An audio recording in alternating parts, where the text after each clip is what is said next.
Hello et bienvenue sur le podcast de No Rain No Flower. Je suis Mathilde et après 6 ans de troubles alimentaires, j'aide désormais ceux qui en souffrent en leur donnant toutes les clés pour cheminer dans leur propre guérison. Tu es à la recherche de conseils, partage d'expériences, de motivation. Je te propose mon site internet, le compte Instagram norain.noflower, le podcast, la newsletter, mais aussi des programmes complets et concrets. Retrouve toutes les informations sur norainnoflower.com. C'est parti pour un shot de motivation pour ta guérison. Hello! On se retrouve pour un nouvel épisode que je vais certainement programmer en novembre, je pense, début novembre. Mais moi actuellement je le tourne du coup en octobre. Alors je pense que je l'ai déjà dit dans le dernier épisode, mais je vous le redis, maintenant mes épisodes ils sont moins travaillés dans le sens où j'écris plus de script, etc. Je me mets juste quelques points.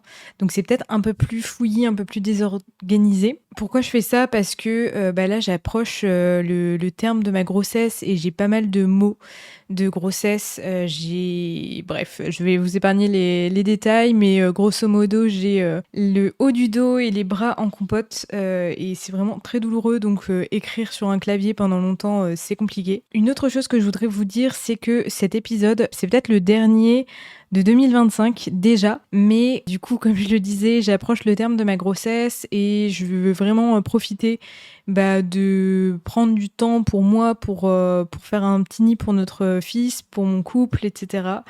Donc, et puis ensuite je vais profiter aussi de mon fils, donc du coup je vais pas revenir tout de suite.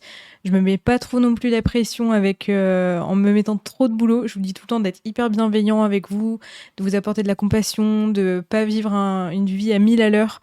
Et du coup, il faut bien que je me l'applique à moi-même. En tout cas, je reviendrai en 2025. Ne vous inquiétez pas, le podcast n'est pas terminé. Aujourd'hui, du coup, j'ai eu envie d'aborder, alors j'ai appelé ça les erreurs qui ont retardé ma guérison totale dans les troubles alimentaires.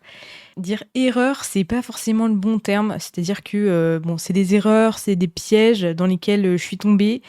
Mais honnêtement, je pense qu'en écoutant cet épisode, vous allez vous rendre compte que en fait, c'est des pièges quand même assez courants.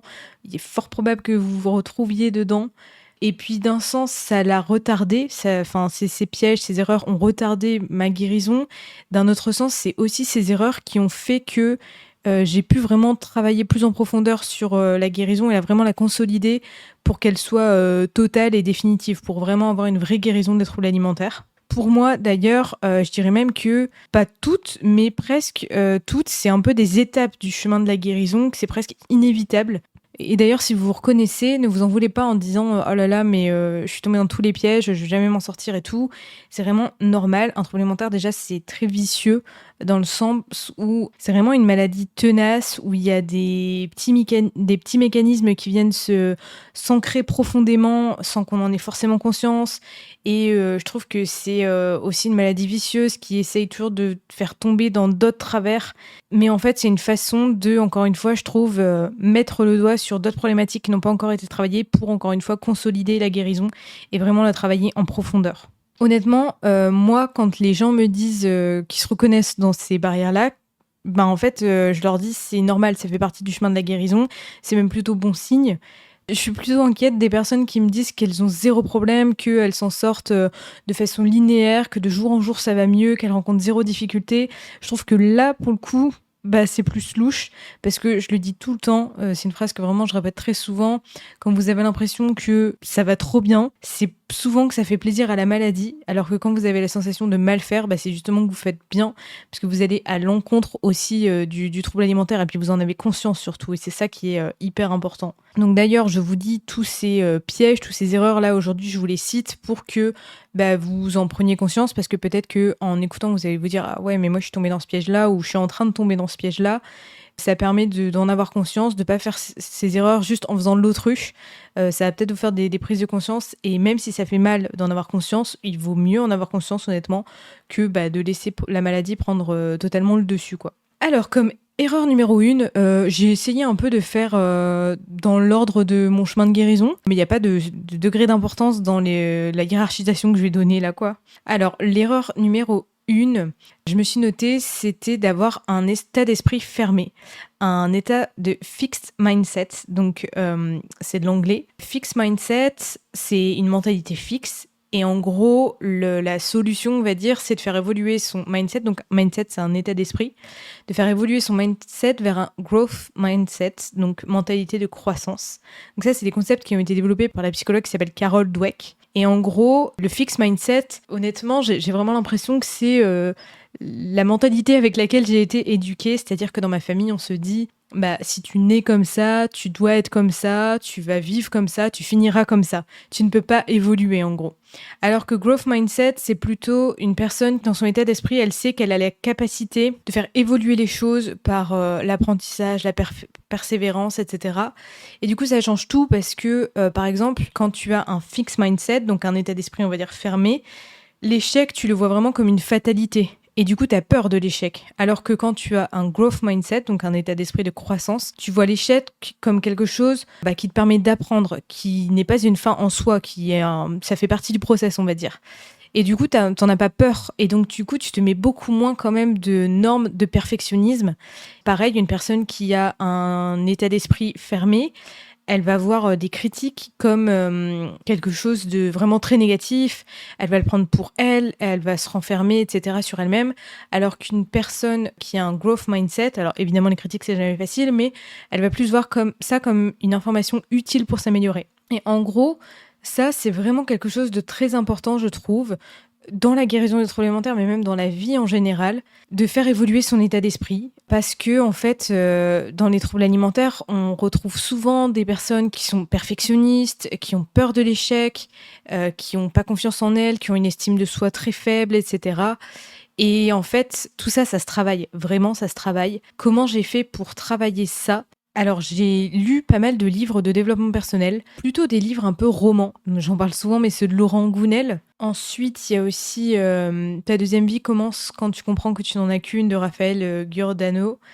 Il y en a d'autres. Les 4 accords Toltec, en vrai, j'ai beaucoup aimé. Ceux de Louise Hay, donc La force est en vous, transformez votre vie ou des choses comme ça. Il y en a plein en vrai. Je sais qu'il y en a un là récemment, enfin, je dis récemment, mais en fait, il y a quand même quelques années maintenant. Mais c'est Kilomètre Zéro de Maud Ankawa. Je sais pas si je dis bien son nom de famille. Mais en gros, c'est toutes des lectures qui vont nourrir votre état d'esprit. Enfin, en tout cas, moi, je me rappelle que je les ai lues au tout début où je suis tombée malade. Donc, c'était en 2015, 2016, peut-être même 2017. Bon, bref, en tout cas, j'avais 19-20 ans et même 18-19-20 ans. Et vraiment, j'ai l'impression que c'est à ce moment-là que j'ai commencé à découvrir la vie parce qu'à ce moment-là, j'étais vraiment encore dans un état d'esprit très fermé, à vraiment me calquer sur la façon de penser de mes parents. Et moi, ça m'a beaucoup aidée, en fait, à ouvrir mon état d'esprit. Et vraiment, ça, c'est quelque chose qui vous aidera dans votre guérison. D'ailleurs, mon premier livre que j'ai sorti sur l'anxiété et les peurs liées aux troubles alimentaires, je parle de tout ça dans ce livre-là. Du coup, c'est le pack duo ou alors... vous pouvez regarder sur mon site, dans les livres, vous allez le retrouver. Mais en fait, dans ce livre-là, je vous parle de tout ça. De la peur de l'échec, de la peur de l'imprévu aussi, enfin... tous ces peurs-là qui sont liées aux troubles alimentaires et qui peuvent être travaillées en nourrissant son état d'esprit. D'ailleurs, je vous parle de livres, mais il y a aussi des films qui peuvent nourrir votre état d'esprit. Il y a aussi des chaînes YouTube. Aujourd'hui, moi, j'aime beaucoup YouTube en vrai, et je trouve qu'il y a énormément de vidéos de créateurs de contenu qui... c'est leur métier en fait, donc ils investissent beaucoup d'énergie, de temps dans des contenus vraiment de qualité. Alors, j'essaie de chercher en parallèle sur mon YouTube, mais maintenant j'ai tellement de contenu lié à la maternité que je m'y perds un peu. Alors, il y a Eve Adaptable, que j'aime bien. Je trouve elle fait pas mal de vidéos et elle est récente, je trouve. Enfin, je pense qu'elle a que quelques mois, voire années. Donc, c'est Eva D et Aptable. Et après, évidemment, il y a des podcasts. Là, j'en ai pas comme ça. C'est marrant, je me souviens plus ce que j'écoutais. Mais il y a le podcast, il me semble, Métamorphose et Change ta vie, change ma vie, un truc comme ça. Mais en fait, écouter des podcasts de développement personnel, de mindset, c'est des mots-clés qui peuvent vous aider, ça, pour faire vos recherches. Et après, c'est trouver des choses qui vous correspondent. Mais en tout cas, la première chose, en tout cas, que je voulais dire, c'était vraiment que au tout début, moi, j'ai pris conscience que j'avais un état d'esprit qui était fermé et que ne pas travailler mon état d'esprit, c'était une barrière à la guérison, honnêtement.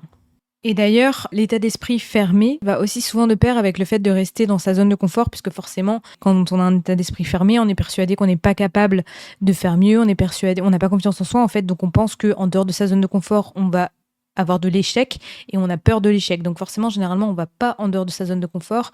Et ça, pareil, pour travailler son état d'esprit en growth mindset, donc en état d'esprit de croissance, c'est important de faire des exercices pour sortir de sa zone de confort. Donc ça, je sais que c'est super difficile et moi, j'ai eu des longues périodes pendant mes troubles alimentaires où je ne sortais pas du tout de ma zone de confort.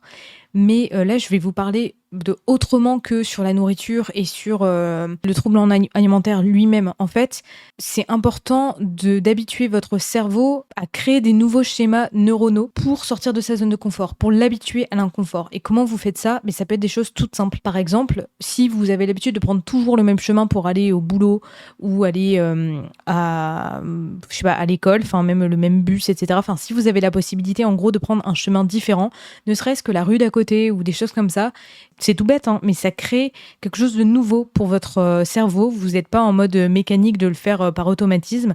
Il doit un peu sortir de sa zone de confort. Alors, c'est très minime, hein, mais c'est par des petits exercices comme ça que ça peut déjà commencer à l'habituer à l'inconfort, en fait.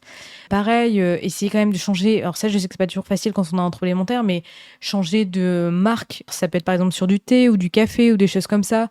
D'inclure plus de nouveautés dans votre vie. Ça peut déjà commencer par ça, en fait, sortir de sa zone de confort. Essayez de regarder, de réfléchir un peu dans votre vie, comment vous pourrez sortir de votre zone de confort sans que ce soit forcément lié à la maladie si c'est trop compliqué aujourd'hui. Enfin, je veux dire, je comprends qu'en termes de nourriture, parfois ce soit compliqué. Enfin, ça dépend de où vous en êtes dans votre parcours. Et ensuite, comment changer aussi son état d'esprit, c'est en changeant son discours intérieur. Par exemple, moi je sais que j'avais un discours très pessimiste et d'ailleurs ça m'arrive encore parfois, hein, mais de me dire oh là là je vais jamais y arriver ou je suis complètement nulle, de toute façon je suis une merde et je vais vraiment pas y arriver, je suis pas capable de faire ça ou des choses comme ça. Et ben au lieu d'avoir ce discours-là, parce que vraiment le cerveau et le corps il entend comment on se parle à soi-même, les mots ont une importance vraiment. Et au lieu de dire je ne suis pas capable, plutôt de dire je suis pas encore capable, aujourd'hui j'y arrive pas mais je peux y arriver, j'ai les ressources en moi pour y arriver. Et ça vraiment c'est un changement d'état d'esprit que de croire en soi. Combien de fois je vous dis croyez en vous, ça c'est vraiment hyper important parce que si vous croyez en vous, mais je vous assure que vous vous donnez bien plus de force intérieure et vous donnez bien plus de force à votre cerveau, à votre corps pour combattre la maladie. Donc ça, c'est hyper important. Et je sais que c'est pas simple parce que je suis de nature pessimiste. Donc vraiment, je sais que c'est pas simple. Mais c'est hyper important. Et ça, ça va vous servir dans votre vie en général. Enfin, même là, moi, par exemple, pour la grossesse, je fais face à plein de petits défis par rapport à mon corps. J'ai plein de douleurs. Pour l'instant, le bébé, il est en siège ou alors en transverse. Enfin bref, il n'est pas du tout dans la bonne position. Je pourrais être pessimiste, me dire que ça va mal se passer, que je vais jamais réussir à accoucher, etc. Non, j'essaye de me dire, ok, pour l'instant c'est comme ça, mais je vais tout faire pour y arriver, je vais aider mon corps, je vais parler à mon bébé. Enfin, en fait, c'est vraiment être plus dans un état d'esprit de solution plutôt que de problème. Mais ça d'ailleurs, vous savez que c'est un peu typiquement européen, peut-être même français. L'an dernier, en novembre, il y a 1 an, j'ai fait un voyage en Thaïlande et en fait, j'étais choquée par la capacité des Thaïlandais à prendre la vie du bon côté, entre guillemets. C'est-à-dire qu'en fait, même eux, ils disaient que nous, les Européens, quand on a un problème, c'est tout de suite la fin du monde et on s'affole, etc. Alors que eux, ils se disent, mais il n'y a pas de problème, en fait, il y a toujours des solutions. Et du coup, ils sont vachement plus apaisés. Et c'est vrai qu'on est souvent tendance à en faire toute une montagne. Enfin, moi, en tout cas, je sais que je suis comme ça. Dès que j'ai un problème, j'ai tendance à dramatiser les choses et à en faire toute une montagne et à avoir l'impression, sur le moment même, que je ne vais pas m'en sortir. Alors que si on fait un arrêt sur image, il y a toujours des solutions. Et en plus de ça, quelquefois, je me dis, mais réfléchis Mathilde, dans 1 mois, ce problème-là, il n'aura même plus d'importance en fait. Pour la plupart des cas, les problèmes qu'on rencontre, au bout d'1 mois, 3 mois, 6 mois, ils ont plus du tout, parfois on les a même oubliés ces problèmes-là. Donc voilà, tout ça pour dire que l'une des premières erreurs, c'est vraiment d'avoir un état d'esprit fermé et donc du coup, c'est vraiment important de travailler son état d'esprit. Ensuite, l'une des deuxièmes erreurs que j'avais faites qui bloquait ma guérison, c'était vraiment le fait de penser que je pouvais m'en sortir seule. Je pensais vraiment ça au tout début. C'est très très courant. Je pense que pareil, c'est une phase, un peu, classique dans les troubles alimentaires de penser qu'on peut s'en sortir seul. Alors j'ai dédié un épisode de podcast à ça, c'est, l'épisode 8 si vous voulez, l'écouter. Mais en gros, vous pouvez pas vous en sortir seul, vraiment pas. Pourquoi? Parce que le trouble alimentaire, comme je l'ai dit, c'est une maladie très complexe qui est vicieuse et qui manipule. Donc vous avez besoin constamment d'arguments sains qui ne sont pas biaisés par la maladie et donc pour ça, vous avez besoin d'être accompagné par des professionnels qui sont pas malades évidemment, mais qui connaissent surtout les troubles alimentaires et puis surtout par des proches aussi qui sont là pour vous accompagner en fait. Moi, je me rappelle que honnêtement, ma mère, elle me répétait souvent des arguments pour contrer la maladie, pour me rassurer en fait. Et j'avais besoin qu'elle me le dise parce que moi, ma réalité était complètement biaisée et je ne savais vraiment plus si manger un cookie quand j'en avais envie, c'était grave, vraiment grave. Enfin, j'avais l'impression que j'étais dans une faute très très grave ou si c'était normal. Enfin, des choses comme ça en fait. En plus de ça, c'est une maladie complexe où vous avez perdu parfois vos repères. Ça dépend depuis combien de temps vous êtes dans la maladie, mais parfois on ne sait plus comment manger. Enfin, moi, je me souviens que je disais toujours, j'aimerais manger normalement, mais je ne me souviens plus comment on fait, en fait. Aussi, pourquoi vous ne pouvez pas vous en sortir seul? Parce que parfois, la peur de guérir, elle est beaucoup trop intense. Parce que, comme je l'ai dit plein de fois aussi, le trouble alimentaire, c'est vraiment une maladie qui vient en réponse à un mal-être profond, parfois à des douleurs qui sont vraiment profondes. Et donc, le trouble alimentaire, il est là pour presque vous aider. Évidemment, c'est un mécanisme inconscient. Mais donc, du coup, votre peur de guérir, elle est beaucoup trop intense parce que vous n'avez pas réglé ces problèmes profonds. Et donc, pareil, vous avez besoin d'aide psychologique avec des professionnels, etc., pour travailler sur plus tout ce qui est en profondeur, tout ce qui est les causes, etc. Et puis, en plus de ça, pourquoi vous ne pouvez pas vous en sortir seul? Clairement encore moins aujourd'hui. D'ailleurs, je pense que c'est aussi pour ça qu'il y a de plus en plus de personnes qui sont touchées par les troubles alimentaires à cause de notre société actuelle qui est vraiment un déclencheur quoi en fait pour les troubles alimentaires.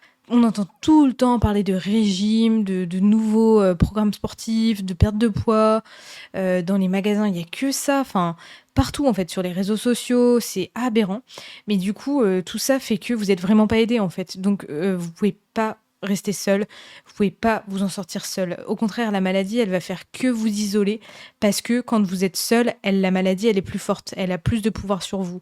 Donc vraiment, la solitude, c'est le meilleur allié de la maladie, mais pas de la guérison. Donc non, vous pouvez pas vous en sortir seul, ça c'est vraiment une erreur. Une troisième erreur que j'ai faite, c'est de penser que je pouvais contrôler mon poids de forme, que je pouvais décider quel poids de forme je ferais. C'est-à-dire que moi, dans mes troubles alimentaires, j'ai perdu du poids. Déjà, l'acceptation de reprendre du poids, c'était très très compliqué, mais je me disais ok j'accepte de reprendre du poids, mais dans ma tête j'avais un poids, je sais même plus c'était quoi, hein, mais genre j'avais un IMC précis ou un poids à pas dépasser. Ça c'est une erreur énorme.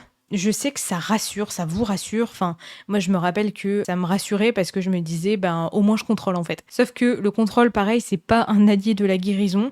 C'est un symptôme de la maladie. Donc, je sais que c'est pas évident, mais en fait, pourquoi c'est pas une bonne chose? Parce que si vous fixez un poids de forme, un poids fixe, du coup, et que vous le dépassez, bah, du coup, vous allez vous dire, je fais pas du tout bien les choses, le stress va augmenter, votre trouble alimentaire va reprendre le dessus et va vous dire il faut que tu te mettes dans la restriction ou il faut que tu compenses.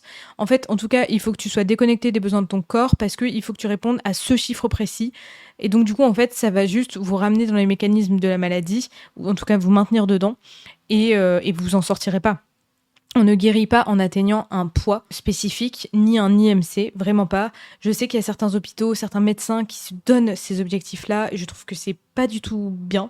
D'ailleurs, j'ai fait aussi un épisode de podcast sur ça, l'épisode 24, et je vous conseille vraiment, vraiment de l'écouter, parce que ça va vous aider aussi à voir autrement, je pense, l'IMC et le poids de forme.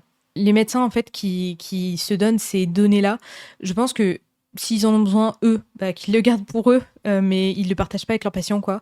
Parce que, justement, les patients se mettent déjà une grosse pression sur ça. Et en plus de ça, pourquoi c'est pas pertinent de se fixer un poids de forme fixe? Parce que un poids de forme, c'est pas un poids précis, c'est une fourchette de poids entre laquelle votre corps oscille et dans lequel il se sent bien.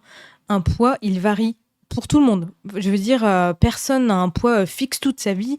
Le poids, il évolue en fonction du cycle de vie, en fonction de d'un tas de choses que vous pouvez pas contrôler, notamment votre génétique. D'ailleurs, c'est pas vous qui décidez de votre plateforme, c'est pas non plus les médecins, c'est vraiment votre corps qui sait les choses. C'est hyper important en fait d'accepter que vous ne pouvez pas contrôler votre poids de forme. Et ne pas contrôler, ça veut pas dire que ça va partir en cacahuète en fait, vraiment pas. Et ça, c'est une autre chose, c'est vraiment de vraiment faire confiance à votre corps, parce que le corps, il est vraiment bien fait. Le corps, son but, c'est de vous maintenir en vie et d'être en bonne santé. Il n'a pas d'intérêt à ce que vous soyez en mauvaise santé, parce que sinon il serait pas bien en lui-même en fait. Donc il faut vraiment vous dire que votre corps, il est dans votre camp et que vous pouvez lui faire confiance quoi. Ça, c'est vraiment hyper important. En tout cas, vraiment, l'erreur, c'est de se fixer un poids fixe ou un IMC. Et du coup, une erreur, la quatrième erreur qui est très liée à la précédente, c'est de garder une balance. J'en ai parlé plein de fois. Je sais qu'il y a des personnes qui ont sauté le pas, parce que j'en parle tellement, qu'il y a des personnes qui ont sauté le pas et qui ont abandonné la balance. Et ces personnes-là, vraiment, je ne vous mens pas, ça les a vraiment aidées. Mais moi, vraiment, la balance, le jour où je l'ai abandonnée, où j'ai vraiment fait le choix de l'abandonner totalement, donc quand je dis ça, c'est que vraiment, il faut plus l'avoir dans votre vie, parce que sinon, si vous la gardez chez vous, vous allez forcément avoir un moment, un jour, où votre trouble alimentaire va vous dire, juste pour cette fois, on regarde. Mais sauf que ça sera la fois de trop. Donc en fait, il faut vraiment se dire, stop, la balance, elle a aucune utilité. Moi, j'ai pas de balance aujourd'hui chez moi, hein, donc on connaît pas notre poids avec mon copain. On s'en fout. Enfin, vraiment, ça ne change rien. On n'a pas besoin de cette donnée-là dans notre vie. Bon, à part là, en ce moment où je suis enceinte, mais où c'est les médecins qui le prennent. Et c'est hyper important de prendre aussi du recul par rapport à la balance.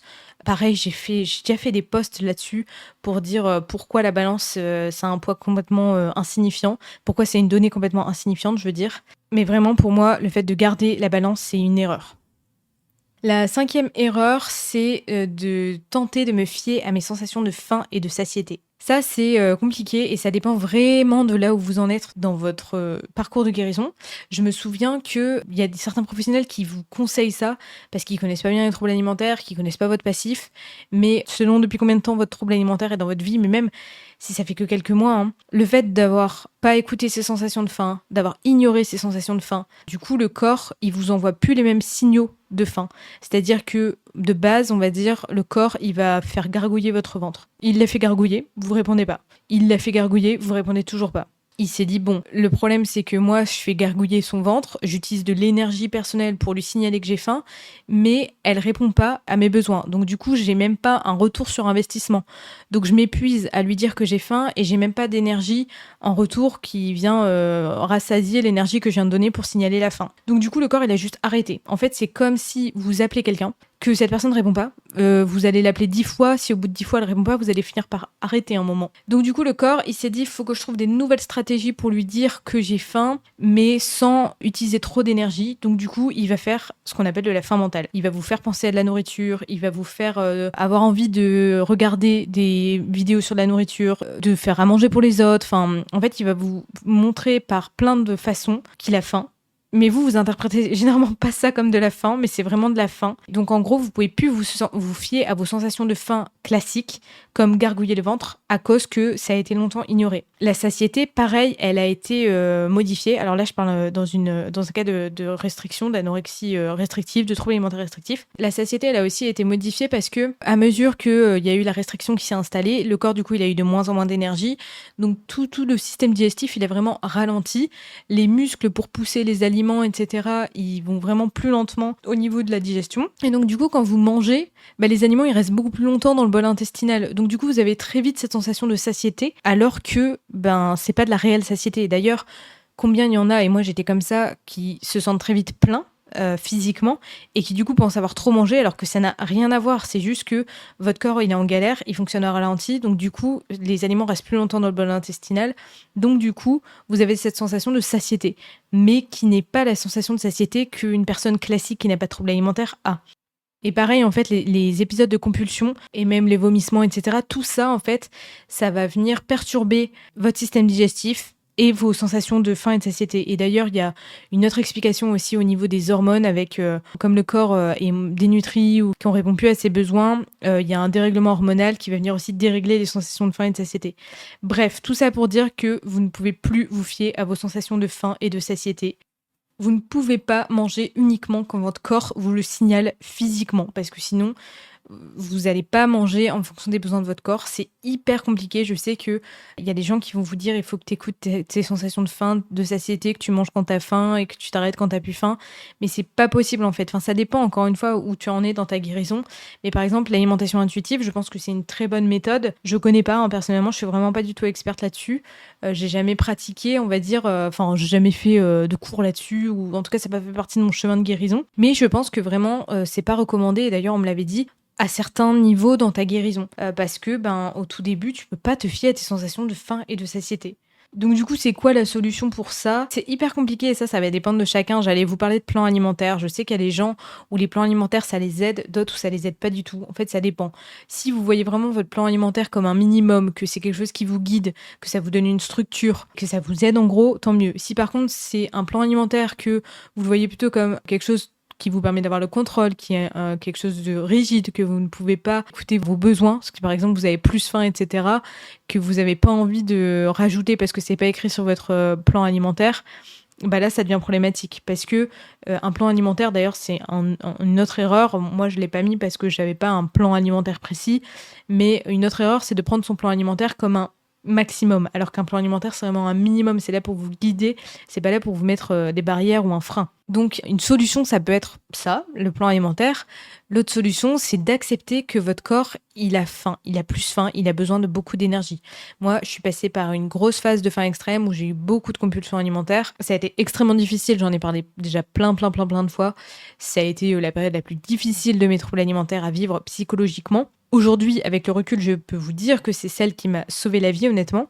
Mais ça a été un gros travail d'accepter que mon corps avait besoin de ça, en fait. Et alors là, si je m'étais fiée à mes sensations de faim et de satiété, combien de fois ça m'était arrivé de me sentir pleine et d'avoir envie quand même de continuer de manger. Parce que mon corps, il avait encore besoin d'énergie, parce qu'il avait été restreint pendant des mois, voire des années. Donc du coup, c'est un gros travail d'acceptation.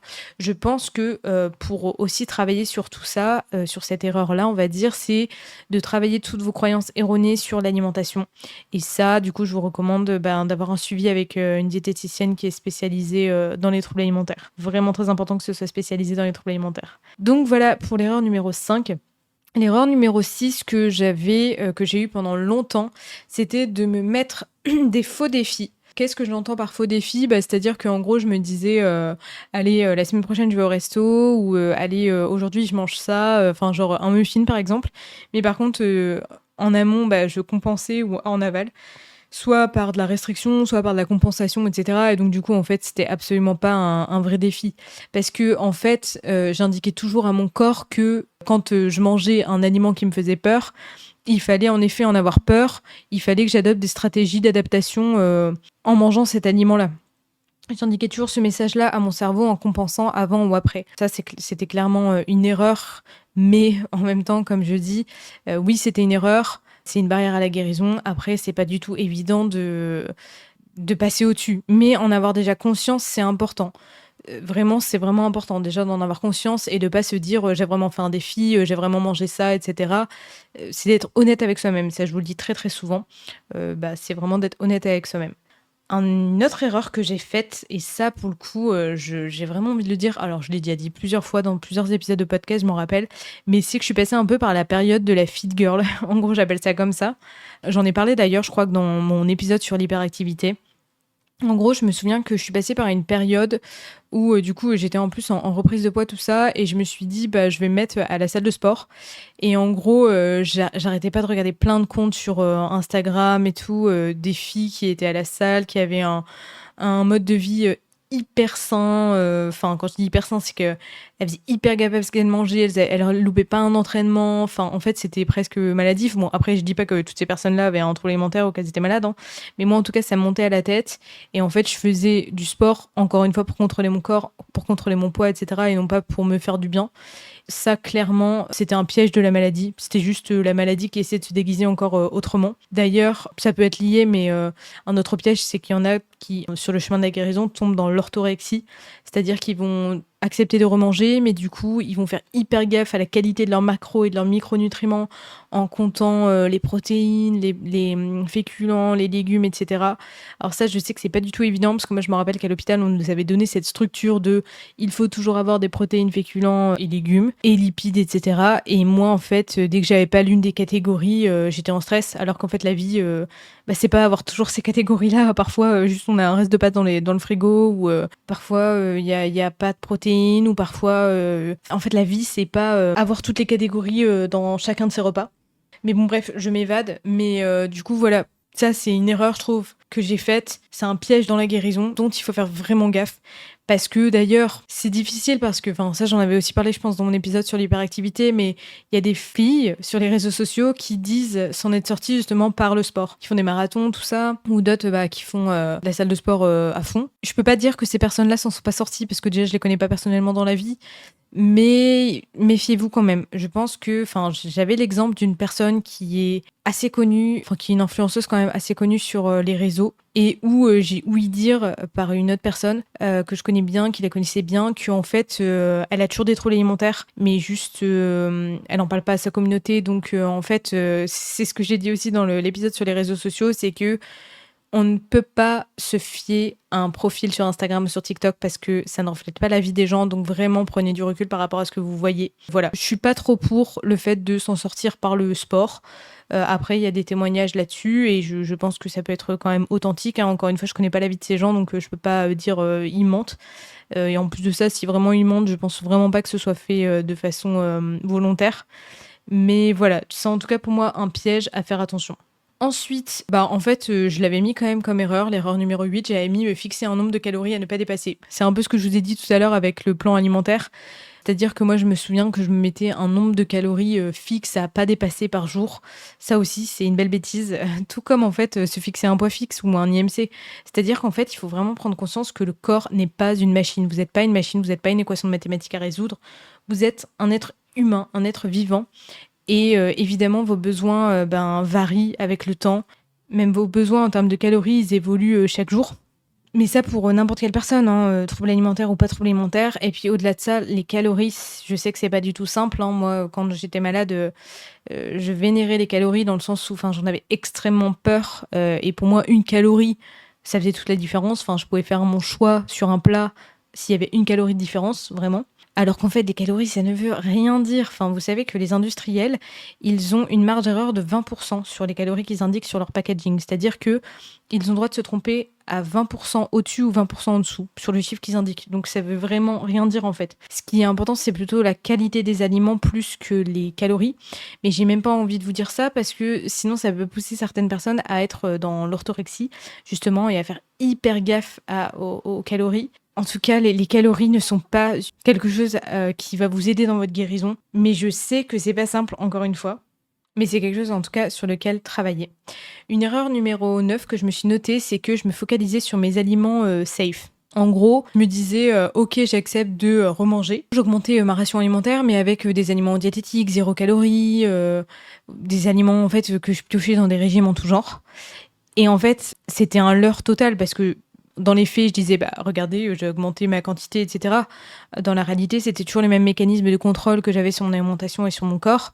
Et en fait, moi, je me sentais rassurée, je me sentais en sécurité par ces choix-là, mais c'était des choix du trouble alimentaire. Comme je dis, quand c'est trop facile, c'est que ça fait plaisir au trouble alimentaire. Quand on sort de sa zone de confort, on se sent en insécurité, mais c'est qu'on va à l'encontre de la maladie.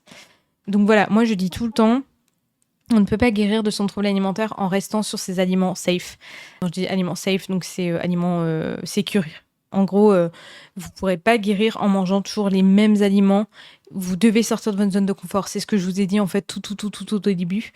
Évidemment, c'est facile de dire vous devez faire ça. Moi, encore une fois, quand j'étais malade, c'était hyper compliqué et j'ai eu vraiment des longues périodes, vraiment des longs mois où je mangeais la même chose, les mêmes repas tous les jours. Et j'arrivais pas en fait. Vraiment, je n'y arrivais pas, donc je ne juge pas. Mais j'ai eu une autre période où j'allais mieux psychologiquement et où je me leurrais en fait, où je continuais de manger toujours mon fromage blanc 0%, je me rappelle même plus ce que je mangeais aussi, mes pommes, etc. Voilà, je mangeais toujours la même chose. et où en fait je me disais bah si je mange vachement plus, t'as vu maintenant je mange 2 pommes, 3 pommes. Oui mais en fait la réalité c'est que c'était pas, je sortais pas vraiment de ma zone de confort et c'était à des moments où j'étais capable de plus, où je savais que je pouvais me défier, que j'avais avancé psychologiquement, etc. Donc voilà, en fait, c'est ce que je dis, c'est que c'est important d'avoir conscience de tout ça. Et ensuite d'évaluer, est-ce que vous vous sentez de le travailler maintenant? Est-ce que pour vous c'est trop un gros défi? Mais juste d'en avoir conscience, de l'avoir en tête, ça peut vraiment déjà vous aider en fait. Ensuite, une autre erreur que j'avais, l'erreur numéro 10 que je me suis notée, c'est la comparaison. Alors ça, j'en ai fait aussi un épisode de podcast, je sais plus le combien c'est, je crois que c'est 36 ou un truc comme ça. Mais en gros, la comparaison, c'est hyper fréquent dans les troubles alimentaires. Mais ce qui me bloquait vraiment, c'était la comparaison à mes proches.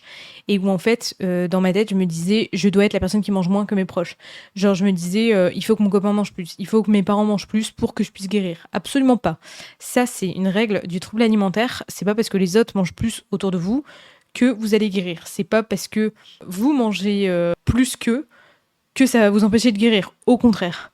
En fait, encore une fois, manger plus que les autres, ça vous met dans une situation d'inconfort, ça vous fait peur, vous avez l'impression que vous êtes en insécurité, que vous êtes en danger, que vous faites mal les choses.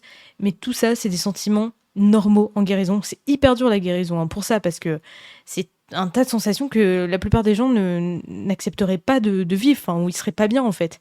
Mais c'est justement comme ça que vous allez guérir quand même. C'est en mettant la maladie, en poussant la maladie dans ses retranchements en fait. Donc ça, c'est vraiment un truc sur lequel j'ai dû accepter. Et vraiment, quand j'ai accepté que non, je ne dois pas manger moins que mon copain, non, je ne dois pas être la personne qui mange le moins, non, je ne dois pas forcer mes proches à manger plus, c'est comme ça que j'ai réussi à vraiment avancer. Enfin, ça a été, pareil, un truc sur lequel j'ai pu avancer et qui m'a permis de guérir totalement. Comment ça s'est passé? Ça a été très long à accepter, mais tout comme j'ai accepté que mon corps avait besoin de beaucoup de nourriture, en fait, je me disais, bah, toi, tu as besoin d'aliments pour faire ta journée, mais tu as besoin aussi d'aliments pour nourrir ton cerveau, pour l'aider à lutter contre la maladie, pour réparer tous les dommages causés dans ton corps. Et ça, même quand j'avais repris du poids. Parce que j'avais conscience que le corps, même si physiquement il a l'air en forme, intérieurement, ça prend du temps en fait de réparer son corps.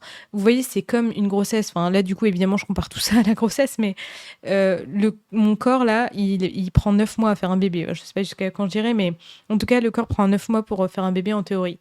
C'est pas parce que je vais accoucher que le lendemain, je vais retrouver mon corps. On nous dit d'ailleurs, je lis des livres très bienveillants pour les futures mamans. Et dans ce livre, ils disent, alors il y en a qui disent qu'il faut 9 mois pour que le corps se répare, entre guillemets. Mais la réalité, c'est qu'il faut 3 ans pour que le corps revienne vraiment à la normale totale. C'est-à-dire que ses taux d'hormones sont régulés, etc. après une grossesse. Donc imaginez en plus ceux qui enchaînent plusieurs grossesses, etc. Mais en fait, c'est la même chose pour un trouble alimentaire. Votre corps, ça fait des années ou des mois qu'il est dans la maladie, il va pas revenir en 1 mois, 2 mois, 3 mois, normalement, quoi. Même si en apparence, vous avez l'air guéri, ce qui ne veut rien dire, ça, vraiment, parce que justement, la guérison ne se base pas sur des aspects physiques, c'est une maladie mentale. Et en plus de ça, même physiquement, il y a plein de choses qui sont pas encore totalement réparées, même des mois, voire... En fait, je dirais que il faudrait au moins 1 an sans aucune restriction, sans aucune compensation, pour que le corps soit remis d'un trouble alimentaire. Mais vraiment sans aucune restriction, sans aucune compensation. Moi, par exemple, pendant longtemps, j'ai été malade après avoir été malade de mon trouble alimentaire. Je veux dire, j'avais très souvent des rhumes, j'avais un système immunitaire très très faible. Qu'est-ce que j'avais d'autre aussi? Mes muscles, tout ça, je sentais que ça avait complètement fondu et que j'avais plus de force. J'avais de la fatigue, globalement, j'étais fatiguée en fait, parce que c'est comme si vous vivez une tornade là en ce moment avec les troubles alimentaires. Donc il faut vous accaparer de bienveillance et de compassion. Ça, je vous le dis plein de fois. L'erreur numéro 11 que je me suis notée, c'est que je procrastinais. C'est-à-dire que je me disais, je ferai ça. Donc, par exemple, j'irai voir un psy ou je me mettrai tel défi alimentaire ou je travaillerai sur telle chose de ma guérison une fois que j'aurai atteint tel poids, une fois que j'aurai atteint telle date, quand je serai en vacances, quand je serai moins fatiguée. Mais en fait, ça, c'est procrastiner. Donc, parfois, c'est OK. C'est ce que je dis, en fait. C'est que il faut en avoir conscience. Parfois, on a conscience qu'on procrastine, mais on se dit, OK, est-ce qu'avec les ressources que j'ai actuellement, je suis capable d'arrêter cette procrastination? Est-ce que je peux réussir à mettre en place des choses pour arrêter cette procrastination? Ou est-ce que c'est trop pour moi? C'est parfois ok que ce soit trop pour vous, mais tant que vous en ayez conscience en fait, et que vous vous mentez pas sans en avoir conscience entre guillemets. Comme je le dis, je l'ai déjà dit plein de fois, mais l'une des clés vraiment de la guérison, c'est d'être honnête avec soi-même. Je sais que ça fait mal parfois parce que du coup, vous prenez conscience de certaines choses et vous avez l'impression que vous en êtes responsable, que c'est votre faute, mais pas du tout. Les troubles alimentaires, ça n'a rien à voir avec la volonté. C'est juste que, encore une fois, faites preuve de bienveillance et de compassion avec vous. C'est une maladie très très compliquée. Donc c'est normal, vous pouvez pas être sur tous les fronts, vous pouvez pas combattre tous les aspects de la maladie en même temps, vous pouvez pas tout réussir. D'ailleurs, c'est la même chose que ce que je disais tout début, c'est que le but, c'est de guérir, c'est pas de guérir parfaitement. Il n'existe pas de guérison parfaite. Et c'est normal d'avoir des difficultés, c'est normal de pas tout réussir tout de suite, mais tant que vous le faites pas en faisant l'autruche, quoi. Donc voilà, j'ai l'impression que ça a été vraiment un fouillis là tout ce que je vous ai dit, mais j'ai pas terminé parce qu'en fait, je vous ai demandé sur Instagram, justement vous, est-ce que vous avez remarqué que vous avez fait des erreurs ou des pièges dans lesquels vous êtes tombé durant votre guérison et vous m'en avez partagé plein. C'était hyper intéressant. Vous êtes très nombreux à avoir fait des erreurs que je vous ai dit là, ou très nombreux à avoir fait les mêmes erreurs. Donc je vais reprendre quelques points pour vous donner aussi d'autres points pour compléter. Moi, j'aime vraiment bien ça, compléter avec vos propres réponses. Je trouve ça hyper intéressant. Donc, il y a quelqu'un qui m'a répondu l'une des erreurs, ça a été de focaliser ma guérison sur mon poids. C'est ce que je vous ai dit aussi quand on se focalise un poids, etc. Mais globalement, d'ailleurs, il y a une autre personne qui m'a dit c'est d'avoir focalisé ma guérison sur les conséquences. Donc, les conséquences, c'est l'alimentation, le poids, etc. Et d'oublier les causes, le mal-être. Ça, c'est quelque chose que je vous ai parlé dans l'épisode juste avant, celui d'octobre, je m'en rappelle. En gros, les troubles alimentaires, c'est une maladie mentale et pas physique, et sauf que comment ça se manifeste dans votre vie, au premier abord ça peut se manifester par plein de règles alimentaires, des règles sur votre poids, sur votre corps, sur votre apparence. Donc évidemment votre attention elle est portée là-dessus, c'est normal, mais du coup on a parfois tendance à se focaliser uniquement là-dessus.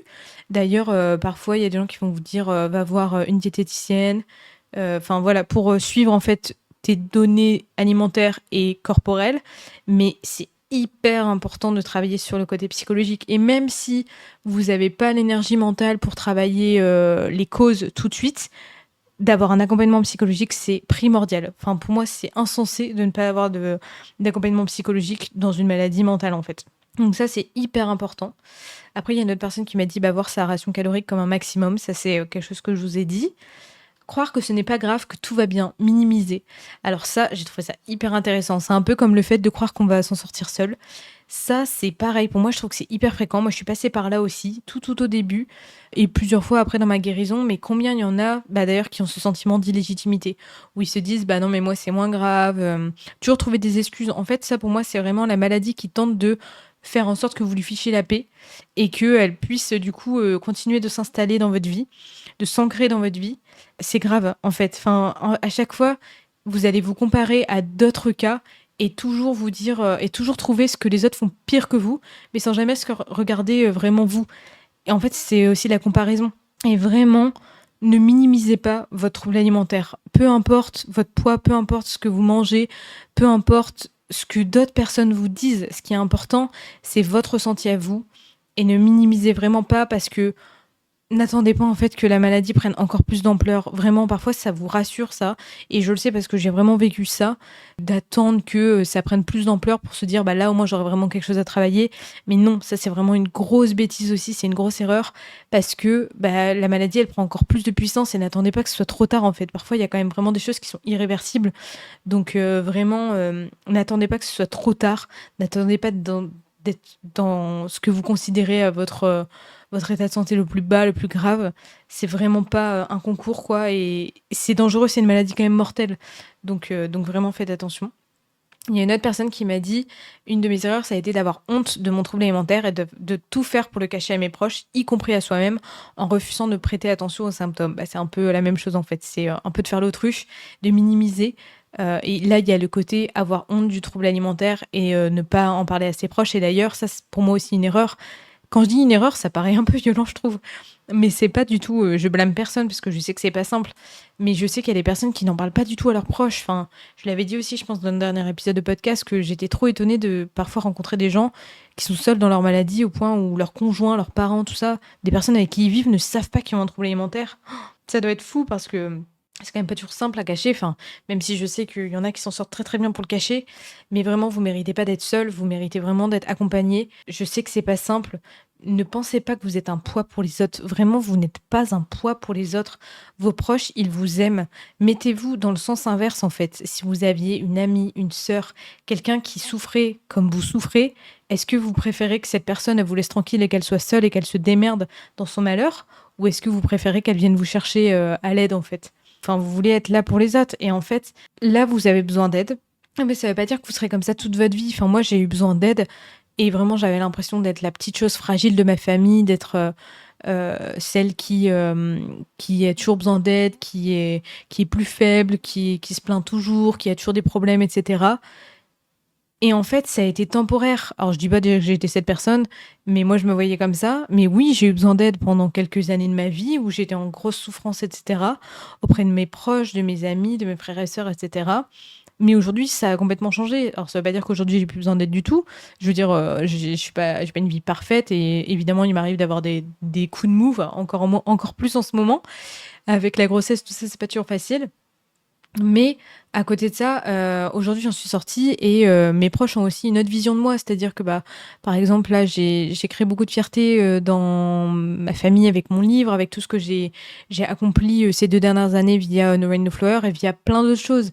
Même là, avec ma grossesse, ça a créé, beaucoup de fierté, beaucoup d'émotions et cetera autour. Donc en fait, ce que je veux dire, c'est que c'est pas parce qu'à un moment T, vous avez besoin d'aide que vous êtes un poids, un fardeau pour les autres à vie. Pas du tout et même pas temporaire, vous n'êtes pas un fardeau ni un poids. C'est juste, parfois, on a besoin d'aide, on a besoin des autres. C'est pour ça qu'on vit en communauté, sinon on vivrait seul sur une île déserte. Acceptez que parfois, vous avez besoin d'aide. Tendez la main, pas pour aider les autres, mais pour être aidé cette fois-ci. Ensuite, il y a quelqu'un d'autre qui m'a dit une autre erreur, ça a été de m'autoriser tous les aliments, mais en quantité contrôlée. C'est un peu ce que j'ai dit aussi tout à l'heure quand j'ai parlé du fait que moi, je m'autorisais à augmenter plein de mes quantités, mais sur les types d'aliments. C'est un peu différent quand même, mais c'est un peu la même chose, c'est-à-dire que c'est faire un pas en avant dans la guérison, mais tout en gardant le contrôle. À la fois, c'est un piège et à la fois, en même temps, je me dis, ça fait aussi partie. Enfin, parfois, c'est des étapes en fait. Parfois, on doit passer par là pour commencer à se familiariser avec des nouveaux aliments ou à se familiariser avec des nouvelles quantités. Puis après, petit à petit, on avance sur d'autres aliments, etc.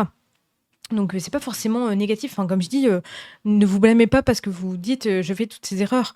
Encore une fois, comme je l'ai dit tout au début, ces erreurs font aussi partie de la guérison. Ensuite, on m'a dit, vouloir tester l'alimentation intuitive tout en étant dénutrie. Bah, ça, on en a parlé, tout à l'heure. Ensuite, on m'a dit, la montre connectée a été une erreur pour moi ou alors une autre personne m'a dit: «Regarder en boucle mes photos où j'étais au plus bas». Ça, pour moi, c'est garder des déclencheurs. Bah, c'est un peu comme la balance. Les déclencheurs, il faut vraiment en faire la liste. Quelquefois, je le dis, faites la liste des déclencheurs que vous avez chez vous ou dans votre quotidien. Ça peut être des objets comme une montre connectée, des applications, ça peut être des photos, des vêtements, la balance, ça peut être des personnes parfois, ça peut être le fait de passer devant une salle de sport en particulier. Ça peut être les réseaux sociaux, enfin bref, en tout cas, vraiment, faites la liste des déclencheurs et faire en sorte, soit les supprimer si vous le pouvez, soit diminuer leur impact dans votre vie en fait, parce que c'est hyper important et vous avez besoin d'aide, pas de coups de bâton dans vos roues. Ensuite, une autre personne m'a dit, une des erreurs, ça a été de refuser les arrêts maladie, de continuer de travail. Bah, c'est ce que je vous dis. Pour moi, avoir une vie à 1000 à l'heure, c'est pas compatible avec la guérison. Enfin, c'est pas compatible. J'ai fait un épisode de podcast sur est-ce que faut-il faire une pause dans sa vie pour guérir. Moi, personnellement, ça a été nécessaire. Il y a d'autres personnes où leur travail, c'est vraiment une passion et que si elles font une pause, en fait, elles ont plus d'intérêt dans leur vie et elles sont complètement déprimées et ça va être encore pire. Donc en fait, c'est vraiment au cas par cas. Par exemple, moi, j'étais hyper active aussi mentale dans mon travail, dans mes études. Je travaillais comme une dingue. Bah, la réalité, c'est que c'était une façon d'avoir un échappatoire et de pas me concentrer sur la guérison, de pas me concentrer sur le vrai problème. Parfois, se mettre un emploi du temps de dingue, c'est juste pour être sûr de pas avoir la possibilité de penser à ces vrais problèmes et de prendre conscience des choses. Donc, en effet, quand on vous dit de vous mettre en temps partiel, etc., je sais que c'est hyper dur parce qu'en plus, vous avez encore plus l'impression d'être un poids, d'être une personne fragile, etc. Je le sais, j'ai été dans ce cas-là. Au début, je refusais le temps partiel. À la fin, je me suis rendue à l'évidence. Profitez-en, vraiment. Enfin, vous ne volez pas à quelqu'un, vous n'êtes pas quelqu'un de fainéant et tout. Juste, vous êtes malade, vous avez des maladies les plus graves, les plus importantes et vous avez besoin d'aider votre corps, de vous donner un peu de repos, d'économiser votre énergie pour allouer cette énergie à votre guérison. Vraiment, c'est important. Ensuite, une autre erreur, ça a été de consulter un psy qui n'est pas spécialisé, ou il y a une autre personne qui m'a dit ne pas me confier au psy par honte ou de remettre la guérison sur les professionnels. Alors j'ai tout rassemblé sur la même ligne parce que ça parle de psy. Alors évidemment, ça je le dis, consulter un psy qui n'est pas spécialisé, enfin consulter globalement même un diététicien ou quoi qui n'est pas spécialisé, c'est aussi une erreur. Alors ça, c'est une erreur et en même temps, je sais que c'est pas du tout simple parce que malheureusement, déjà, il y a très peu de professionnels qui sont spécialisés. Après, il y en a qui se disent spécialisés, mais qui en fait ne le sont pas. Enfin, moi, je me rappelle que j'avais vu une psy qui se disait spécialisée. La réalité, c'est qu'elle avait fait un stage de 3 semaines dans un service hospitalier en TCA. Je pense pas qu'on puisse dire qu'on est spécialisé en TCA au bout de 3 semaines. Donc, je sais que c'est très compliqué de trouver des thérapeutes qui sont spécialisés en TCA, mais c'est vrai que c'est hyper important. Souvent, quand on souffre d'un trouble alimentaire, la première personne qu'on va aller voir, c'est le médecin généraliste. Parfois, vous tombez sur un médecin généraliste qui est trop bien, qui est ouvert en tout cas aux maladies mentales. Parfois, pas du tout, et du coup, ça vous met juste plus bactère. Donc, du coup, ça, c'est hyper important si vous en avez la possibilité de vraiment trouver des professionnels qui sont spécialisés dans les troubles alimentaires, c'est primordial. C'est des maladies trop complexes pour aller voir quelqu'un en général qui a entendu parler des troubles alimentaires comme ça une fois dans sa vie ou une fois dans ses études. Même dans les études, même en médecine, une fois il y avait une fille qui faisait des études de médecine qui avait des troubles alimentaires qui me disait c'est fou, même mes cours sont bourrés de clichés quoi. Ensuite, du coup, ne pas se confier à son psychologue par honte. Ça, je vous le disais dit plein de fois, mais vraiment, votre psy, il est pas là pour vous juger. Un psy, c'est vraiment là pour... c'est son métier, en fait, donc il n'a pas d'intérêt à vous juger. Et ça, c'est hyper important d'être transparent avec vous-même, mais aussi avec les professionnels. Enfin, n'ayez pas honte, en fait. Si ça peut vous aider, vous pouvez dire, la maladie me fait faire ça, plutôt que de dire, je fais ça. Parfois, ça permet de prendre du recul et en plus de prendre conscience que c'est la maladie qui agit sur vous et c'est pas vous directement. Et d'ailleurs, c'est le cas. Vous n'êtes pas... Enfin, moi, je me rappelle que je faisais des choses où j'avais tellement honte. Mais en fait, je n'étais pas une personne vicieuse, manipulatrice. C'est juste la maladie qui me faisait avoir des comportements complètement loufoques. Et ça, c'est vraiment important d'en prendre conscience. Et ensuite, remettre la guérison sur les professionnels. Je trouve ça super d'avoir eu cette prise de conscience pour la personne qui me l'a écrit. Parce que, en effet, il y a des personnes qui vont se dire j'ai été voir un psy et pourtant ça n'a pas marché. Bah oui, mais c'est pas parce qu'on va voir un psy que miraculeusement tout va s'arranger. Les professionnels, ils vont t'aider au moment même. C'est une épaule en plus, une béquille en plus, une bouée de sauvetage en plus. Mais vraiment, la personne qui peut agir, c'est vous. Vous êtes l'acteur principal de votre guérison. Je sais que c'est pas simple et que c'est épuisant, mais compter sur quelqu'un, même remettre sa guérison sur son partenaire, ça c'est fréquent aussi de se dire je fais ça pour mon partenaire ou je fais ça pour mes parents, etc. Ça aura pas la même valeur. Enfin, oui, ça peut être une motivation, mais il faut pas que vous fassiez pour lui, parce que dans ce cas, si demain ça se termine avec votre partenaire, vous allez vous écrouler. Faites-le pour vous, pour votre futur, pour votre vie, en fait. Ça, c'est hyper important. Ensuite, une autre erreur, une personne qui m'a dit vouloir guérir dans le même environnement où je suis tombée malade. Alors ça, je comprends très bien, parce que personnellement, c'est vrai que moi, quand j'ai changé l'environnement dans lequel j'étais malade, donc c'est-à-dire que j'ai déménagé, après je dis pas qu'il faut déménager, mais moi j'ai déménagé, j'ai changé un peu les personnes que je côtoyais, même le fait d'avoir terminé mes études, moi ça m'a aidé personnellement. Mais globalement, le fait de changer d'environnement et même de changer d'état d'esprit, en fait, moi ça m'a grave aidé. Parce que je me souviens que quand j'étais retournée dans l'appartement où j'avais eu ma grosse période d'anorexie, j'ai rechuté direct en fait. Donc, encore une fois, je dis pas qu'il faut déménager. Enfin, c'est pas la solution. Les poids, on les porte aussi, on les emmène dans notre valise, mais c'est important quand même de chercher déjà de prendre conscience de qu'est-ce qui va pas dans votre vie actuelle. Quelquefois, je vous dis, faites un point dans votre vie actuelle, demandez-vous dans chaque aspect de votre vie, est-ce que vous vous sentez bien? Qu'est-ce qui vous dérange? Qu'est-ce que vous pourrez améliorer? Qu'est-ce que vous voudriez, etc. Et de voir en fait ce que vous pouvez mettre en place pour faire évoluer ça, parce que encore une fois, c'est pas toujours sur la dimension, c'est même pas du tout sur la dimension alimentaire et apparence qu'il faut changer, c'est vraiment sur votre vie en fait. C'est parce qu'il y a quelque chose qui va pas dans votre vie actuelle ou qui n'a pas été dans votre vie antérieure ou quoi, que vous avez un trouble alimentaire aujourd'hui. Donc c'est important de travailler sur tout ça. Ensuite, il y a une autre personne qui m'a dit une autre erreur a été de reprendre le sport trop tôt et trop intensément. Ça, c'est hyper important. J'en parle, je pense, dans mon épisode sur l'hyperactivité. Et c'est vrai que je ne l'ai pas dit, mais ça a été l'une de mes erreurs. Enfin, je l'ai dit un peu quand j'ai parlé de la phase fit girl que j'ai eue. Le problème avec les troubles alimentaires, c'est que souvent, il y a un lien qui est fait entre le fait de manger et de bouger. Or, il ne devrait pas avoir de lien, même si je sais que dans cette société, on ne parle que de ça. Mais non, arrêtez avec les... Enfin, moi, je pète un plomb quand les gens disent « Ah ben, on a bien marché, on a le droit à une glace. » Bah non, en fait, il n'y a pas de relation. C'est pas... Enfin, le sport, c'est un outil pour se faire du bien. C'est pas un outil pour s'autoriser à manger ou pour compenser un repas. Donc, en fait, tant que cette cassure n'a pas été faite entre les deux, entre le fait de bouger et de manger, il faut pas reprendre le sport. Enfin, dans ma tête, enfin, pour moi, ça a été comme ça en tout cas. Vous verrez, enfin, écoutez vraiment mon épisode sur l'hyperactivité, vous verrez que vraiment, j'ai pas eu un chemin linéaire. Hein, j'ai pas réussi à ne pas reprendre le sport tout de suite. Mais les fois où j'ai repris le sport, bah en fait, j'étais encore en micro-rechute, quoi. Donc ça, en effet, ça peut être une erreur. Et pareil, trop intensément. Bah, comme je dis, il y a des personnes qui, quand elles voient qu'elles reprennent du poids, qu'elles n'acceptent pas en fait la reprise de poids, le problème il est là-dessus, elles auraient dû se pencher là-dessus, mais au contraire, elles vont mettre en place un programme de sport hyper intensif. Encore une fois, je blâme pas, j'ai fait partie aussi de ces personnes, c'est la maladie qui est vicieuse et qui m'a fait faire ça, mais c'est important d'en avoir conscience et de pas se leurrer, de se dire, attends, est-ce que je fais ce choix pour ma guérison ou est-ce que c'est mon trouble alimentaire qui me fait faire avoir ce choix ? Et ensuite, une dernière erreur qu'on m'a partagée, c'était le fait de manger seul, qui a renforcé l'isolement de chez cette personne et la peur du regard des autres. Pareil, alors ça, moi, c'était quelque chose de très compliqué pour moi de manger avec d'autres personnes. Donc je peux comprendre, mais en effet, ça peut être une erreur, du moins un piège. Et pareil, il faut, je sais que c'est pas évident, mais il faut en avoir conscience que c'est quelque chose sur lequel il faudra travailler. En fait, pour moi, le fait d'avoir conscience de toutes ces erreurs, de tous ces pièges, ça permet d'éviter de rester aussi dans une espèce de quasi-guérison. Pareil, j'ai fait un épisode sur la quasi-guérison, mais ça permet vraiment d'éviter ça parce que du coup, ça va vous permettre d'avoir conscience vraiment de tous les mécanismes du trouble alimentaire qui sont encore présents dans votre vie. Et du coup, de les travailler en profondeur pour pas les garder. Et du coup, garder en effet le trouble alimentaire un peu en toile de fond, quoi. Donc voilà, et écoutez, c'est terminé pour cet épisode. Je vois que je suis à plus d'1 heure, mais je pense que je vais couper certains trucs parce que parfois je me suis un peu perdue dans mes idées quand même. Mais j'espère que ça vous plaît quand même, ces épisodes, que c'est quand même pas moins qualitatif. C'est vraiment important pour moi de continuer les épisodes de podcast, j'aime vraiment bien ça, j'ai encore des choses à partager avec vous, donc je ne me voyais pas arrêter parce que j'ai toutes ces douleurs dans le dos et dans les épaules, etc. Donc j'espère que ça vous plaît quand même, n'hésitez pas vraiment à me faire de retour, hein. Ça me fait vraiment trop plaisir quand j'en ai.